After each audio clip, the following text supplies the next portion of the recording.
boa tarde. Estamos aqui hoje no terceiro dia do Rio de Afetos, em homenagem da Academia Brasileira de Letras à cidade do Rio de Janeiro, que é a capital mundial do livro, em 2025.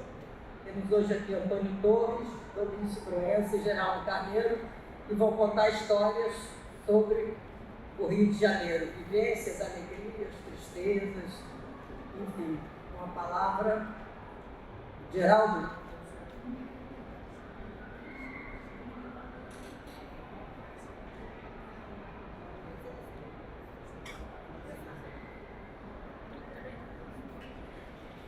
Alô, boa tarde a todos, todas. Ao ser convidado para esse evento, me lembrei de um livrinho. Muito obrigado pelo volume, me melhorou bastante.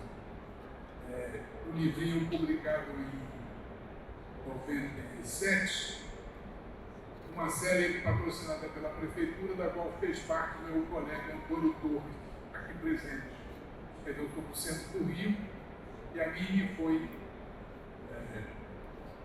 dada a missão de falar sobre o bairro Leblon. Então, vou ler aqui um fragmento de um livrinho que fiz a respeito do Leblon. Nos mudamos para lá em 1962. Cedo descobri que o bairro é uma ilha cujos confins são o canal da Rua Visconde de Albuquerque, o Oceano Atlântico, o Jardim de Amaro, a fronteira de Ipanema, e provavelmente um dos riozinhos que descem do maciço da Tijuca, que talvez não mereça ser chamado de rio, porque não passa de um ribeirão. Naquele tempo, o Leblon não era parecido com o de hoje. Ainda não havia muitos edifícios. Era um bairro mais barato do que Copacabana, cheio de casas nas quais moravam muitos funcionários estrangeiros, nórdicos, alemães e, sobretudo, americanos.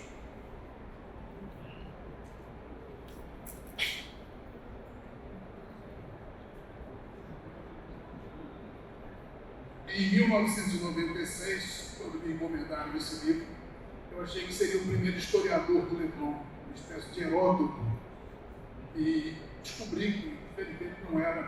Já havia muitos livros que mencionavam o Leblon, entre os quais o de Benjamin Constant, que falava muito do Hotel Leblon, que era um lugar para encontros clandestinos, ali na praia, quase esquina com a Avenida Niemeyer.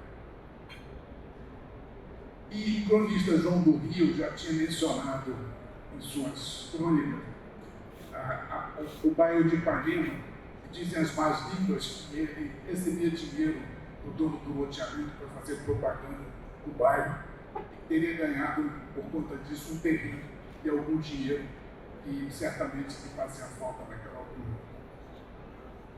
O conselheiro Aires, personagem de Machado de Assis, afirma que o mundo começa no Cais da Glória ou na Rua do Ouvidor e termina no cemitério São João Batista.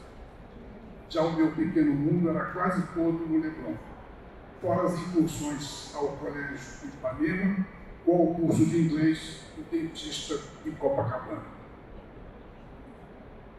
Meu novo colégio era adorável. Os conteúdos eram modernos e eu me senti, então, transferido de Copacabana e de Botafogo para um bairro que era a pequena flor da modernidade de então. A coisa mais extraordinária naquele momento do meu colégio novo é que as meninas falavam comigo. No colégio anterior não me dirigiam a palavra. Então, julgavam que eu fosse uma espécie de troglodita. No meu tempo, as meninas, meados do século passado, as meninas eram muito puticas, quase vitorianas, pelo menos comigo. Para conseguir algum contato físico, era uma espécie de pecado olímpico. Era preciso conviver por meses, fazer promessas de amor eterno. Ai de mim se não fossem as americanas do Leblon. De vez em quando, as nossas vizinhas, cidadãs avançadas do grande irmão do norte, davam festinhas num apartamento na rua Dias Ferreira. Elas beijavam, deixavam passar a mão no mapa mundo e faziam coisas incríveis. Grandes americanas. Talvez venha daí meu inabalável apreço pela língua inglesa.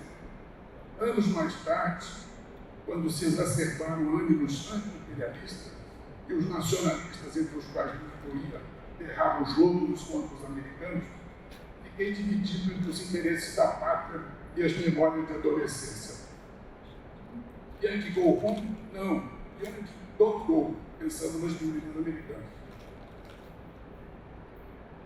Com a debandada das americanas, nós, os meninos da época, botávamos a cidade em busca de estrelas que servissem de consolo para a solidão à beira-mar. Nossa deusa preferida era Miss Café do Paraná. Não saberia descrever essa entidade tão física e, ao mesmo tempo, quase transcendente. Ela morava na Visconde de Albuquerque, Avenida do Canal do Leblon, onde alugava um quarto. Nunca fiquei sabendo se era comerciária ou funcionária pública, nem essas bagatelas tinham importância para uma criatura de tal maneira extraordinária. Só era importante a sua sagração mítica. Era a versão corrente entre as almas inocentes do Leblon, que nossa deusa tinha sido Miss Café do Paraná. Título que não sabíamos se existia, mas que soava em nossos corações adolescentes como um brasão de cavaleiro andante na imaginação de Dom Quixote. Ela era a nossa musa, a nossa utopia sexual. A bendita Miss Café do Paraná. Costumava chegar no centro da cidade no final da tarde, pouco depois das 6 horas. Quando desembarcava da carona, esperávamos discretamente que ela entrasse em seu prédio. Em seguida, saímos em desabalada carreira, uma noite isolado, onde morava um dos componentes de nossa cama, para espiá-la através do basculante. Sua opulência física nos alucinava.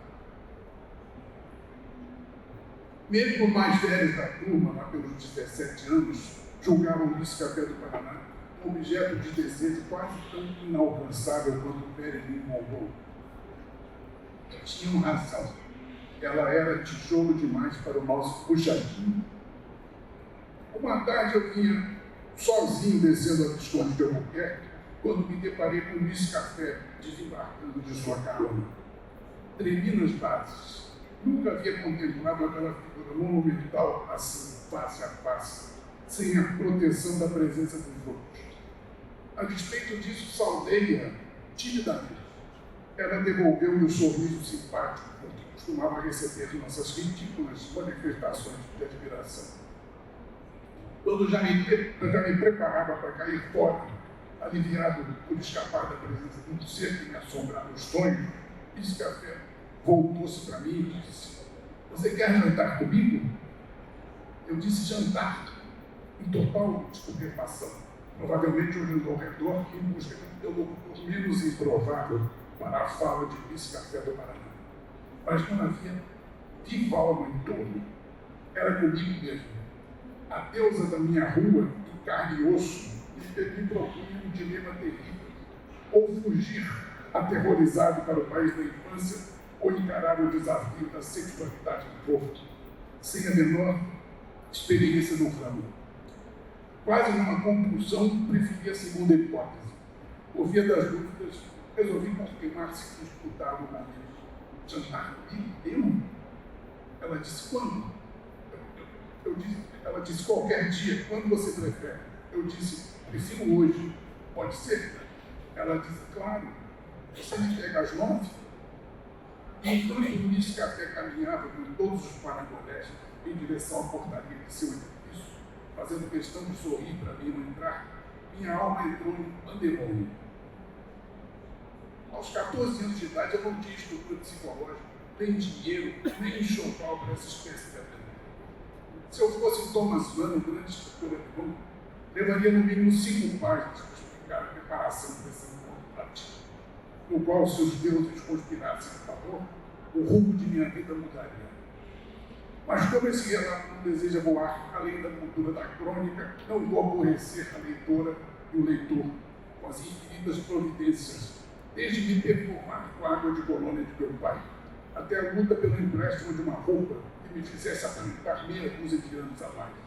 Nem com as especulações psicológicas, as conversas que ensaiei, as vacilações de meu espírito sob a guarda alternada dos anjos do ceticismo e da esperança. Cheguei triunfalmente ao restaurante La Bolle, às 21h15, em companhia de Miss Café do Paraná. Quando me vi ao lado dela, Chico, que era o proprietário, quase morreu de susto.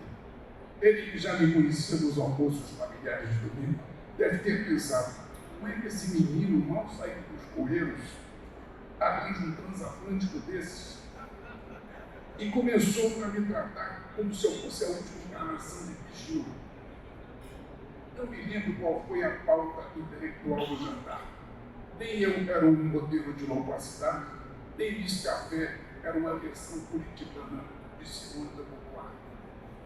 Devemos ter falado sobre as preferências astrológicas ou sobre os encantos geográficos do Paraná, enquanto eu escutava ao escudo o estrondo das 7 quedas da minha fantasia sexual.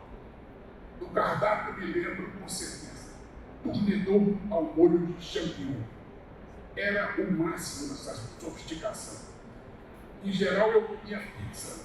Agora, enquanto comíamos nossa ceia na babesca, meu amigo Chico nos espreitava, prestimoso, do balcão.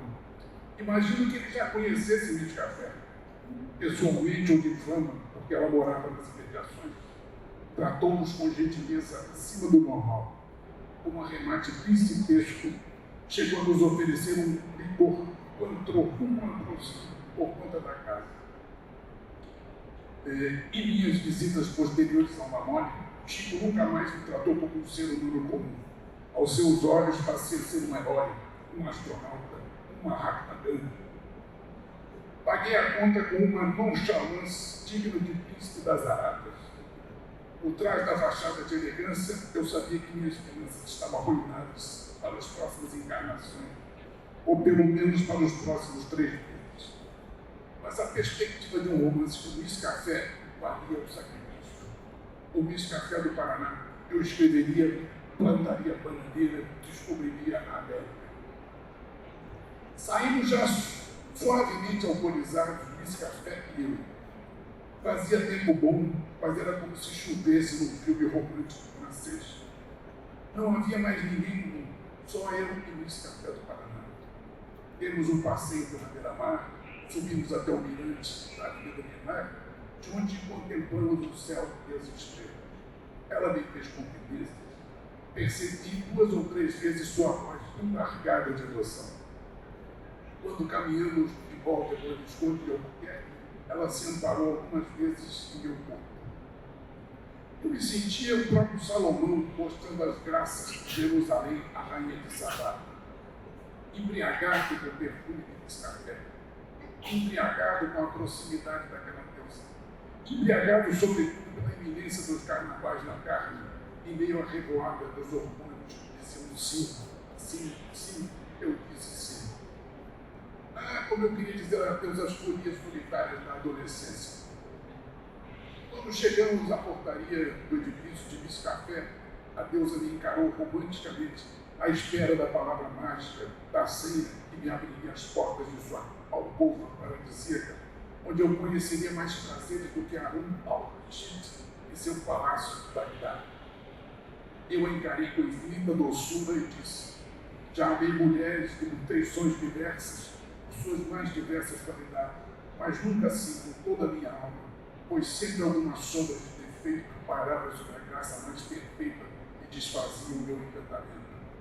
Mas você é tão bela e tão perfeita, parece feita da pequena parte de perfeição que há em cada criatura. Quer dizer, isso é o que eu deveria ter dito, pobre de mim, eu ainda não conhecia essas palavras, e mesmo que as conhecesse, não teria coragem de usá-las para seduzir alguém. Ainda mais Miss Café, cujo forte não era a poesia. Quem só encarando a deusa como um boi de presépio, contemplaria a assunção da Virgem Maria.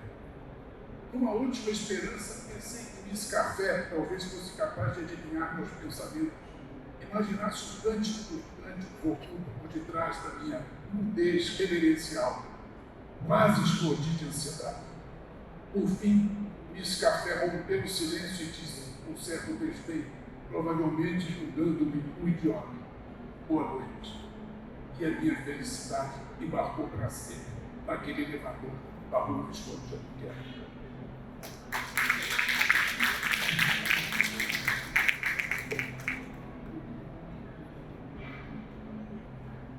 E disse meu guru, Antônio Bosco, para dizer o nome do livro: é Folias de Aprendiz. Recomendo.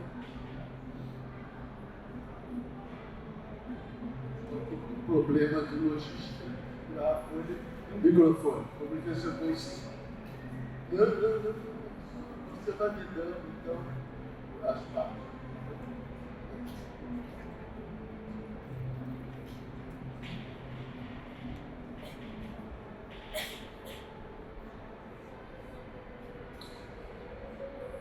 Boa tarde a todas e a todos. Estou muito feliz de estar aqui com meus colegas para falar do nosso Rio de Janeiro. E, por coincidência, nós não combinamos, mas ilha por ilha, Geraldo pensou uma dele, metafórica, a minha mais caríssima. E eu falarei então de um raro lugar do Rio de Janeiro. A ilha emerge pequena e acolhedora ao fundo da Baía de Guanabara. É um espaço único, a morada da tranquilidade. Ali há um silêncio que faz ouvir a sua voz. Nas manhãs de sol jovem, no morno acolhedor das tardes temperadas, no calor abrasante e alegre dos verões, no inverno feito do frio gratificador dos nevoeiros eventuais. No adorno do silêncio, ainda se consegue ouvir a música dos pássaros, insistente, mesmo depois da proliferação avassaladora e predadora dos micos, no princípio apenas um inocente casal, e da fumaça preventiva dos inseticidas. No traçado geográfico, ruas estreitas de saibro branco, batido, três principais, coleantes, horizontalizam-se com alguma irregularidade. Inúmeras transversais conduzem nos seus limites a longas faixas de praia de variada paisagem. Amendoeiras centenárias de vasta copa, buguenvilles, ou se você preferir, primavera de variegadas cores, frontoianos vermelhíssimos de suas flores fartas, coqueiros escultóricos, muitas praças, os bobos desbastados pelas exigências do poder, o abrigo de casas aglomeradas na emergência das comunidades. Persistem nas margens das ruas casas antigas, cavernas, telhados rubros, jardim florido. Nas casas e nas ruas, os cachorros íntimos, todos conhecidos de todos pelo nome. Um, talvez, para cada 3 moradores. As pedras de desenho válido eternizam-se nas águas circundantes, viscosas, apesar da poluição. As pedras didáticas testemunham as mudas da inexorável passagem do tempo e das vidas. Na mobilização comunitária, as escolas públicas, os clubes, a casa de arte, com sua singularidade, duas bibliotecas abertas a todos, o supermercado, o hospital, a igreja da Ponte, a trilha, o Senhor Jesus do Monte, as barcas, os iracanos, confluência de todos os caminhos, como o nome diz. A capela de São Roque, com padroeiro, carregada de histórias e nostálgicas quermesses. E o cemitério Jardim testemunha da inexorável fim e presença da saudade. A fala reiterada do mar, as ardentias fazem esse permanente convite aos seres vivos, ainda que raros, na paisagem. Na compensação, presença dos santos do chorinho, os chorões e as vozes guardiãs da tradição que asseguram a presença acalentadora da música e da vida. No tecido do encantamento, sobretudo, a alma das vidas. O aconchego que a todos irmana numa grande família. Faz sol, faz chuva e, por vezes, faz neblina. Vento, faz seco. Faz tristeza, faz alegria e, sobretudo, paz. A vida flui tranquila ao ritmo das marés e da TV e da internet. Viver em Paquetá, conviver em Paquetá, a ilha dos amores, a ilha carioca dos meus afetos, é antes de tudo um privilégio.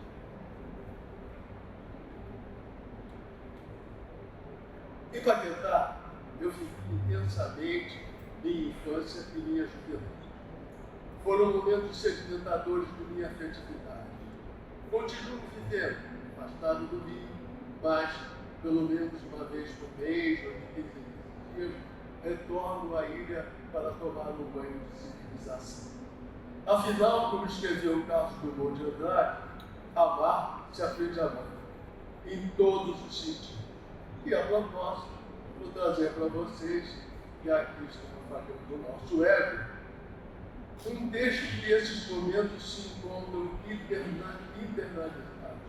Ele faz parte de um livro que deve sair no próximo semestre, por obra e graça de Sérgio França, editor da Scorpius, editora do grupo editorial CIS.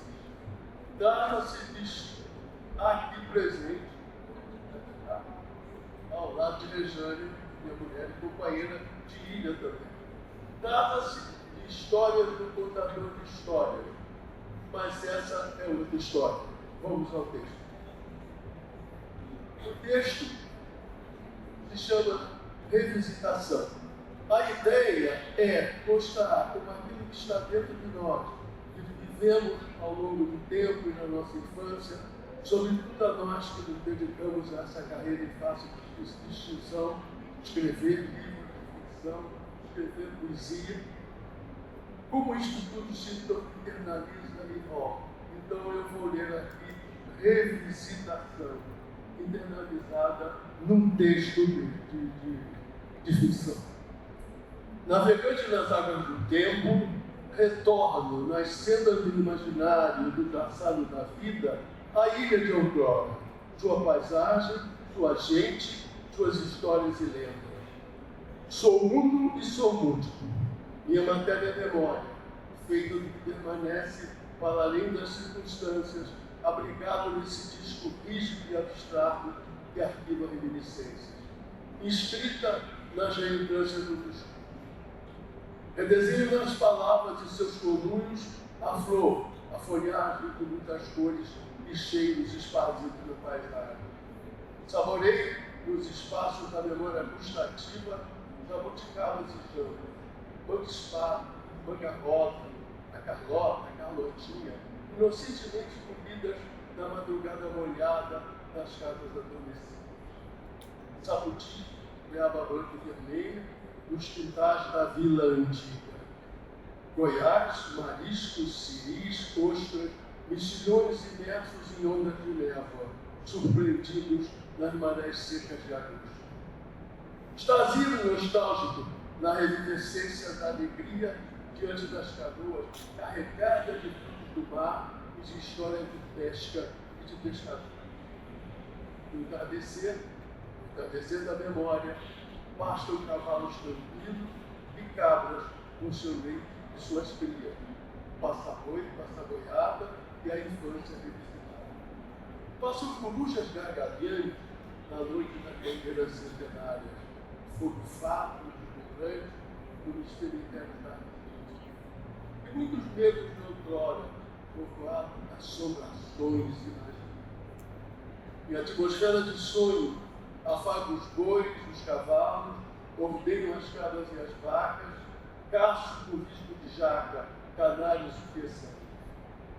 Solto pipas alegres e vadias, rodo peões dançarinos e jogo malhas seguras, bola de figura certeira, divido pratas, partidas de vôlei, divido várias partidas de vôlei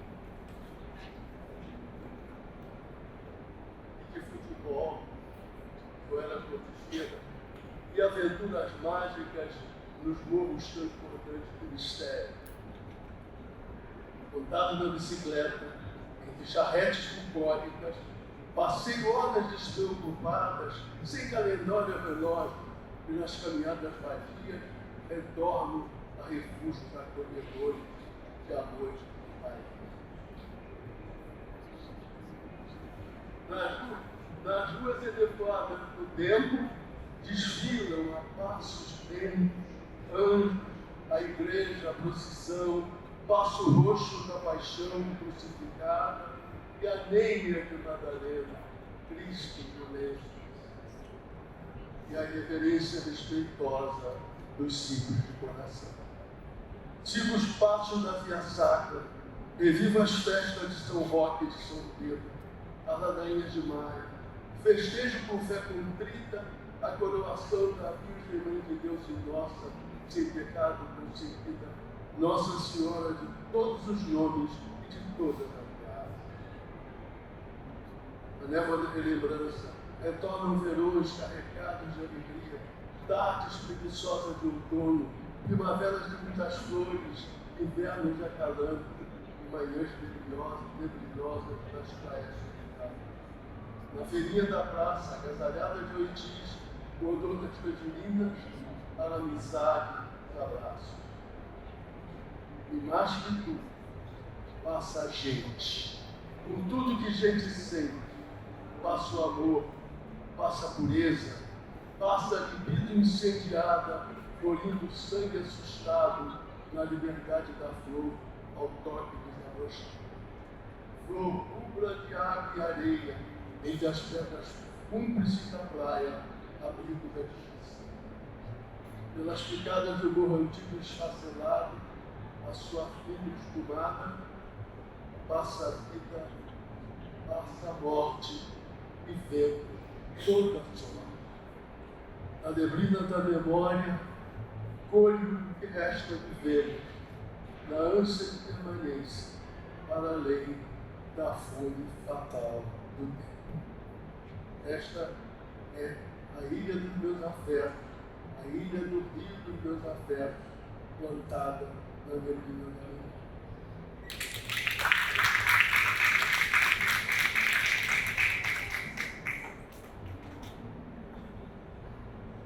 Com vocês, Antônio Torres.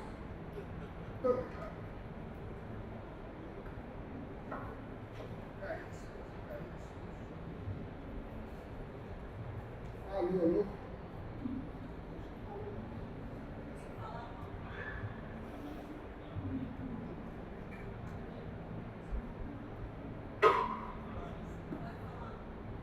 Alô. Exato. Muito boa tarde. O rio dos meus afetos começa no remoto mundo agrário e ágrafo. Os dois aqui falaram muito de água. A história deles começa à beira-mar. Essa começa bem longe do mar. O rio dos meus afetos começa no remoto mundo agrário e ágrafo, sem rádio, sem notícias da cidade, terra civilizada. Mas não demorou muito para a civilização chegar lá, tendo como porta-voz um serviço de alto-falante. E com ele chegavam todas as vozes do país, vindas de um só lugar. Rio de Janeiro, Rio de Janeiro, Rio de Janeiro, terra boa de morar. Num dia de feira, um forasteiro andrajoso infiltrou-se no meio dos feirantes para anunciar o maior espetáculo da terra, o cinema. Venham ver o cinema. E logo se fez um ajuntamento de curiosos, querendo saber que diabo era o tal do cinema, que se resumia a uma maquininha com 2 visores, que iriam nos arregalar com imagens nunca antes imaginadas, numa viagem encantadora à tão encantada cidade do Rio de Janeiro e ao custo de uma moeda de 10 tostões. Veja que beleza, dizia o homem ao ouvido de cada espectador, enquanto mexia numa manivela e descrevia os slides que ia mostrando, a nos deixar com a alma em suspenso. O Pão de Açúcar, o Corcovado, Copacabana, o mar, a praia, mulheres de maiô, era de desmaiar. Tudo visto a uma distância de 1.622 quilômetros de onde estava. Agora, estou para contar a história de um afeto já declarado nas páginas que escrevi nesta cidade. Cenário de tantas canções, Geraldo Carneiro, crônicas, contos, peças de teatro, filmes, eu também tudo isso, teatro, tudo isso, os ensaios, novela de rádio, televisão, romances, enfim, livros e livros às mãos cheias, desde tempos memoriais. Quando os primeiros escritores viajantes europeus, os franceses André Tevet e Jean Lery, deram com seus costados nessas selvas e águas de som e fúria, ao tempo dos grandes índios, os guerreiros canibais. Tevet foi um frade franciscano que celebrou a primeira missa do Rio de Janeiro e viria descrever esta terra, suas florestas e águas, como um paraíso terrestre habitado pelo povo expulso do Gênesis, enquanto o calvinista Jean Lery viu na luz tropical uma centelha da glória de Deus.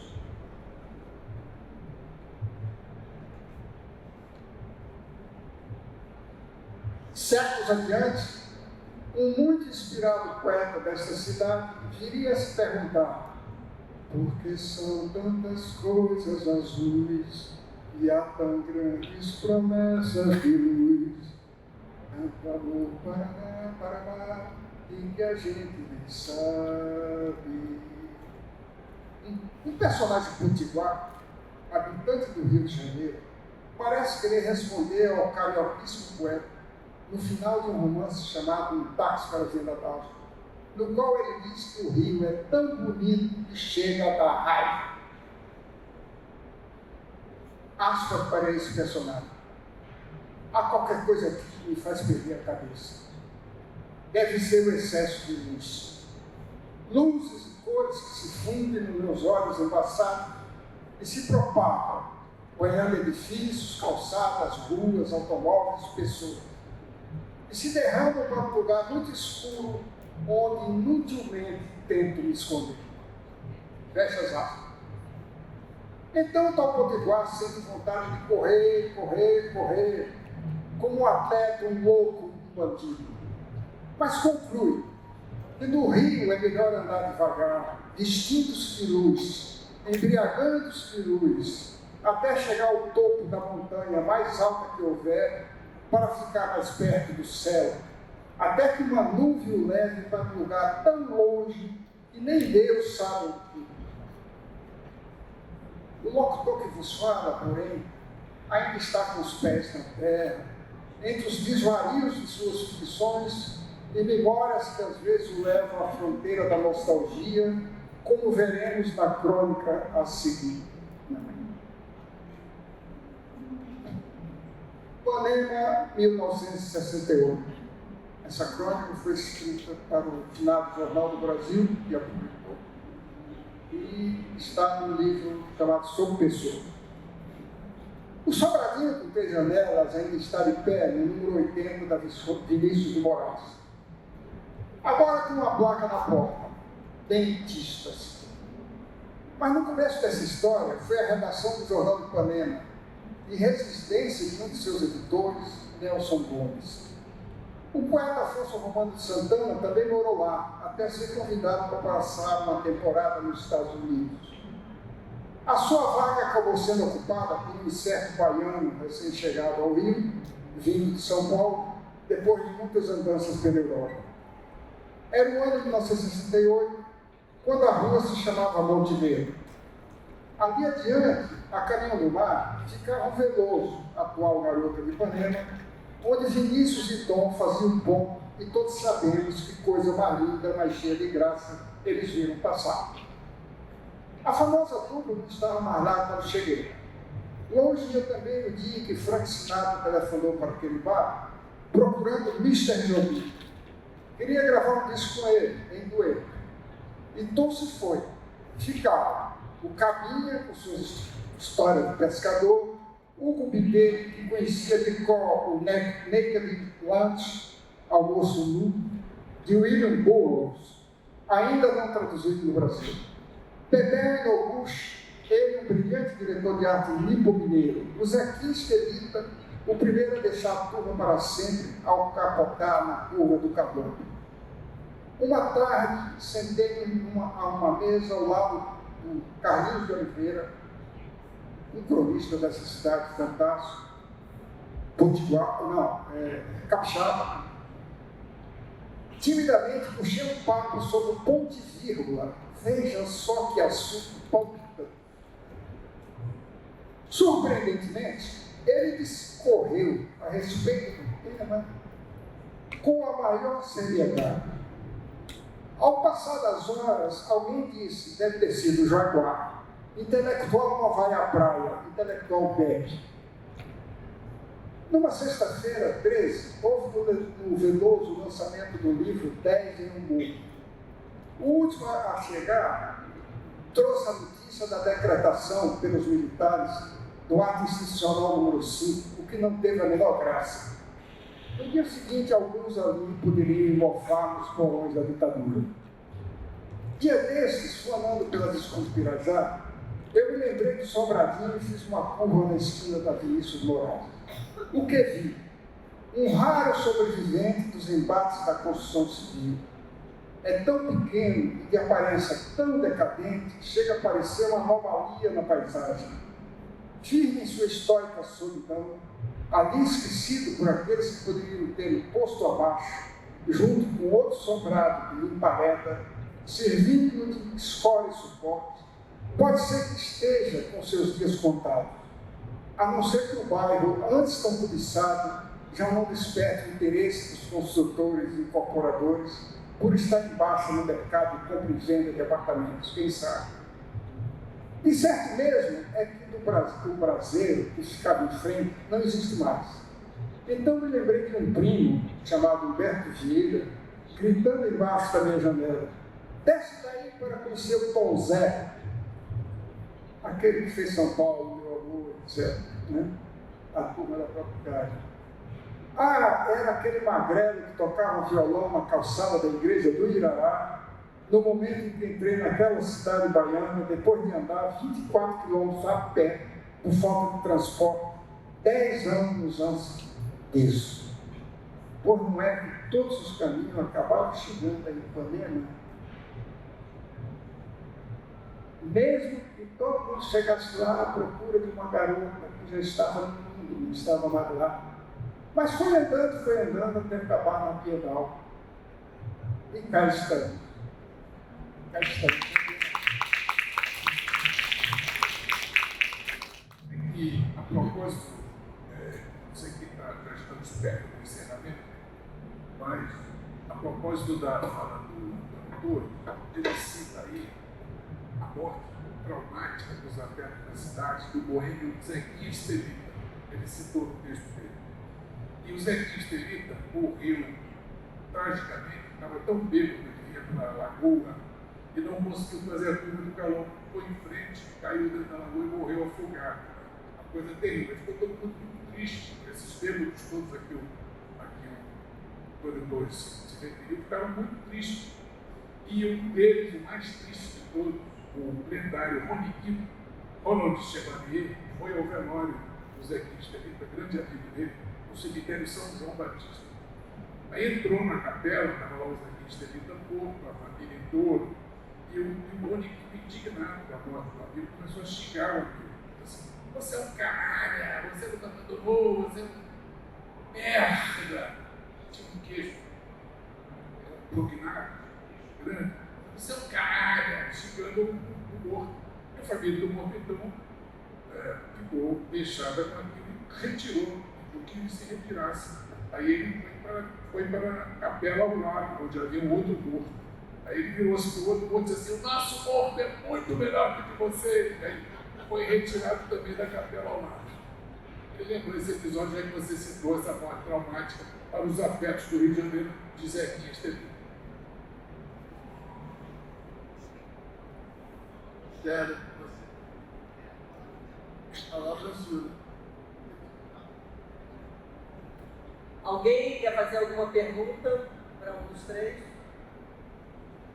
Eu queria perguntar para o Geraldinho se esse Leblon que você comentou ainda existe. E a mesma coisa depois para o Domício, se a ilha, você não mora mais na ilha, se ainda é a ilha e você se lembra dela. O Leblon fisicamente existe, mas as coisas vão mudando, o mundo vai mudando. O Leblon hoje é um bairro meio metido a chique, e os americanos foram embora, as americanas infelizmente foram embora também pela alegria da minha adolescência. Então o bairro mudou bastante, hoje é um bairro metido a chique-se pelo bairro. As pessoas andam ali com essa exibição de elegância, mas de certa maneira dá vestígio daquele lugar mítico. Sobretudo nos anos 70 foi sensacional, um centro de boemia muito interessante, toda a boemia carioca mais atuante, frequentava o Leblon dos anos, sobretudo um chamado, era o Triângulo das Bermudas, ou o quadrilátero do Ridículo, a esquina do Ridículo, que era ali, a esquina do Bar Diagonal, tinha um quarteto, tinha o nosso amigo Rubens Fonseca, que gostava de Real História, tinha o Cazuza, que gostava também de Real História 10, 15 anos depois, tinha no Diagonal, o Bar Diagonal, que era frequentado pelos poetas e músicos, se encontrava lá todo mundo. Então, Saregua na Barra. Mas o mundo foi o nosso querido João Paulo frequentava a pizza na Barra. E o mundo vai mudando, isso é normal, mas ainda tem uma atmosfera que talvez lembre os anos dourados do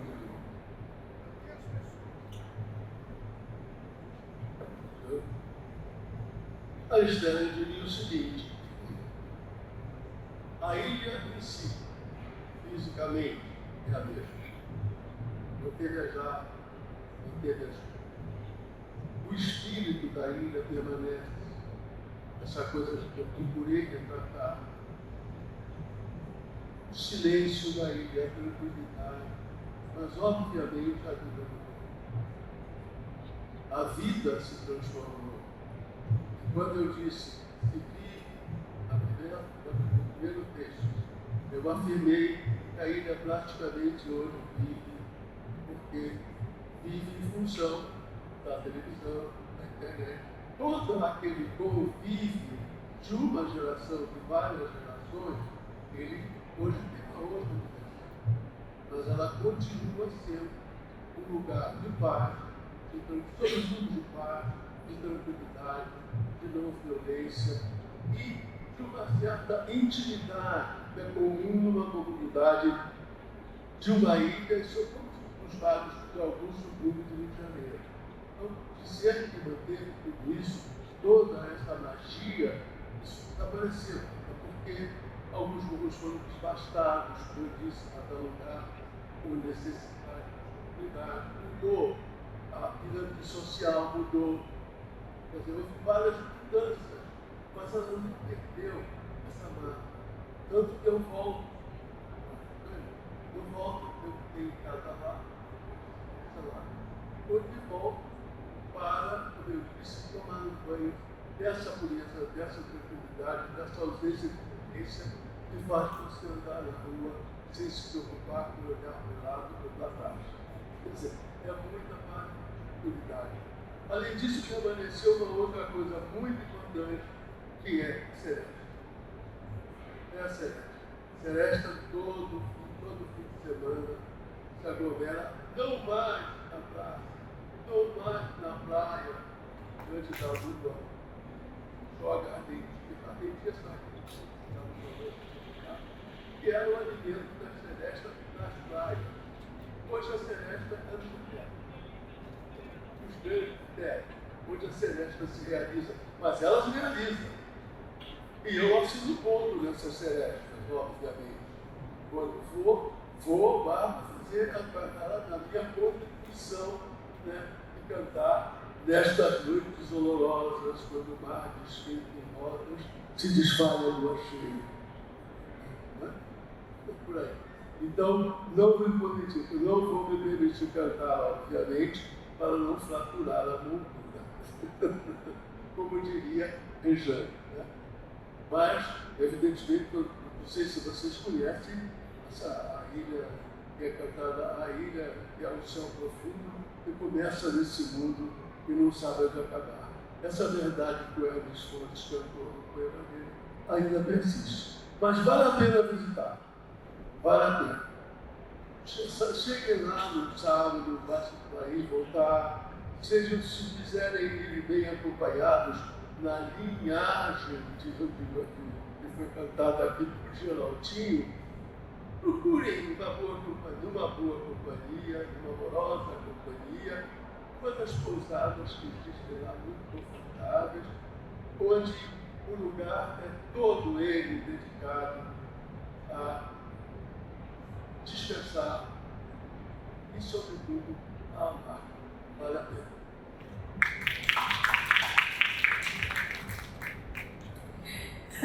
Meu nome é Ivonete, sou contadora de histórias e gostaria de saber dos senhores como que vocês tiveram essa iniciação da escrita, se foi inspirado em alguns escritores específicos que vocês admiravam.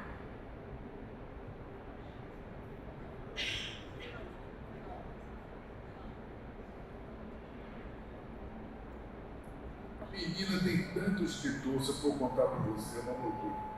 Eu, na verdade, não queria ser escritor, eu queria ser músico, mas eu não tinha muito talento e fui sendo docemente empurrado por meus parceiros de música para fazer letras de música. Então, eu entrei na literatura pela via da música, mas desde criança tinha uma admiração imensa pelos poetas da tradição brasileira. Não vou enumerá-los todos para você, porque senão a gente ia ficar meia hora, mas a poesia surgiu muito cedo e, através da música, eu me aproximei dela. Eu responderia a você com uma frase que eu aprendi de um poeta, aliás, de um professor meu, professor de literatura hispano-americana. O episódio é curto, vou gastar muito tempo. E eu vivia, como admirador dele, da poesia dele, eu vivia pedindo que ele escrevesse um poema, eu levei o livro dele, que ele escrevesse, fizesse um poema que colocasse no meu livro ali para eu guardar, como recordação. Ele disse para mim uma frase que eu não esqueci. Eu disse: eu não faço poesia quando eu quero, eu faço poesia quando ela quer. E, no meu caso, a poesia quis quando eu tinha 11 anos, 12 anos, eu comecei a escrever. Os influenciadores, Bandeira, Dumont, Fernando Pessoa, Garcia Lorca, foram se acrescentando na medida em que eu os conhecia no caminho, no navegar das águas dessa vida. Eles vieram depois, eles não vieram antes. Não foi na escola que eu ouvi os primeiros poetas. O primeiro poeta que eu ouvi na escola primária, e muita gente da minha geração ouviu, o primeiro poema foi: ama com fé e orgulho a terra em que nasceste, criamos a numerário do país tu és, e nesse tom de empolgação da época. Olha que céu, eu disse, Antônio Torres também. Olha que céu, que mar, que rio, que floresta, continue a natureza, sempre festa. Meu caso começa aí onde ele terminou.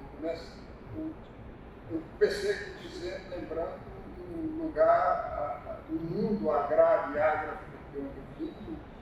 E nesse mundo apareceu uma bendita de uma professora, e aí a gente descobriu o mundo da poesia, da própria dela. O método dela era um método que eu gostaria que toda escola tivesse, faltasse aqui, que é a leitura em voz alta. E não sei porquê, que ela viu em mim, chegando à escola, no primeiro 7 de setembro, ela conseguiu, com a ajuda dos pais, fazer um palanque na porta da escola, todo mundo muito simples, rural, e me escolheu para ler o poema de Castro Alves, né? Botou lá, tremendo assim, né? Lendo de Castro Alves assim, tremendo, mas quando eu olhei, aquele povarel todo estava chorando. Eu não entendia nada daquelas palavras, do romantismo, mas achava bonito um menino ter decorado aquela escola. Né? Hein? Era não, eu acho que é aquele é um trecho da América, como é que um trechinho dele que falava da Auriverde, na Ferreira, né? Auriverde, menor da minha terra, que a brisa do Brasil tem de balanço, estandarte que a luz do céu encerra, as divinas promessas do Espírito. Aí, tremendo assim, achando que ia desmaiar, mas quando eu vi aquele povo todo chorando, né, mudou a sensação. Quando eu desci daquele palanque, se vocês perguntassem para mim, menino, o que você vai crescer quando crescer? Castro Alves. Eu não queria ser mais ninguém que Castro Alves. Como não tive competência para escrever um poema, nem tocar um instrumento, virei romancista. Com 4 romances, tendo o Rio de Janeiro ao fim. Estão todos no estande da editora REC, que aliás aproveito aqui para agradecer. É outra das minhas instituições da cidade, dos meus afetos. A editora REC é apresentada por Cristiane Oliveira, por Simone Maia, e mais uma jovem que está fazendo 1 ano de casa hoje. Bia. Sucesso, Bia. Sucesso.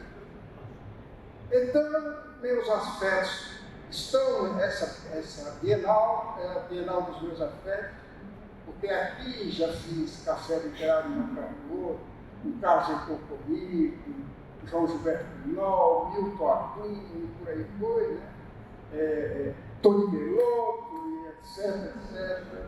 Até o francês Jean-Christophe Ruffin, a editora francesa Anne Marie Letellier. Essa é uma Bienal que está nas instituições dos afetos, assim a Academia Brasileira, estão a Estelina e as meninas da Estelina entre os meus afetos. Tá bom? Obrigado. Alô? Eu sou, na verdade, geógrafa ambientalista, mas apaixonada por literatura e música. Inclusive, informando que tem um coral chamado Serete, eu participo dele. Eu queria saber se esses textos tão interessantes, Antônio Torres e Domingo Proença, que vocês leram, se eles constam de algum livro. Porque o texto do Geraldinho consta de um livro muito interessante que eu vou buscar depois. Mas eu queria saber se esses textos que vocês leram constam de algum livro, porque eu gostaria de ler. Obrigada. De algum livro que eu li, surgiu algum livro? A pergunta é muito boa e muito interessante, no meu caso, porque eu, aos 15 anos, eu li o Dom Casmurro, do Machado de Assis. 15 anos na escola do Instituto Internato, 7 anos, 9 horas. E, curiosamente, eu tive um sentimento que eu não sabia que seria comum em outras circunstâncias, mas eu achei que o Bentinho tinha sido injusto. Ele não dá a palavra da Capitu o tempo todo. Ele descreve Capitu por 2 parágrafos, a Silene dizendo que ela usava roupa de algodão e sapato de pó. Depois faz uma outra referência também sobre o olhar que vocês conhecem, que eu não repeti, né? Uma hora ele diz que ela é de cigano oblíquo dissimulada, o outro diz que ela é de ressaca, mas não é que ela se debedasse, deixa bem. É a ressaca que puxa as pessoas na barra e não devolve. Então, eu fiquei muito impressionado com isso. Ano mais tarde, eu já havia feito alguns livros e tal, e uma editora que fizesse um roteiro de leitura do Dom Casmurro. E eu não sei porque, como eu disse, a poesia se faz quando ela quer, e a ficção também se faz quando ela quer, por mais que a gente planeje. Então, de repente, me veio a ideia de dar a palavra a Capitu, que estou respondendo a sua pergunta. Então, a leitura de Dom Casmurro me fez ousar dar a palavra a Capitu. Então, eu escrevi um romance chamado Capitu deu uma resposta. E que ela, 100 anos depois, eu fiz propósito, nos 100 anos de publicação do livro, ela disse, só agora, 100 anos depois, soube que meu marido escreveu um livro e que ele diz coisas que eu não posso aceitar a meu respeito. E aí ela começa a falar essas coisas. Se você perguntar qual foi a impressão, qual foi a coisa mais séria que eu encontrei, eu vou dizer, é muito difícil escrever como mulher. Porque ela fala em primeira pessoa. Ela diz a sensação dela. Então, acho que eu respondi a sua pergunta. O livro realmente influenciou a criação do outro.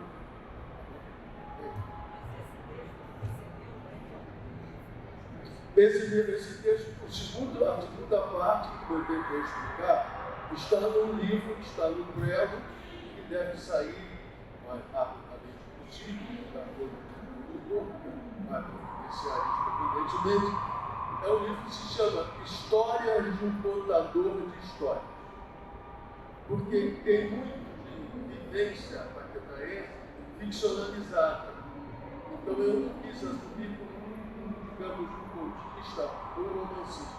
São histórias contadas, ficcionalizadas, evidentemente. Não tinha sentido narrar só a história. Eu seria um contador de histórias vividas e não vividas. É esse o caso.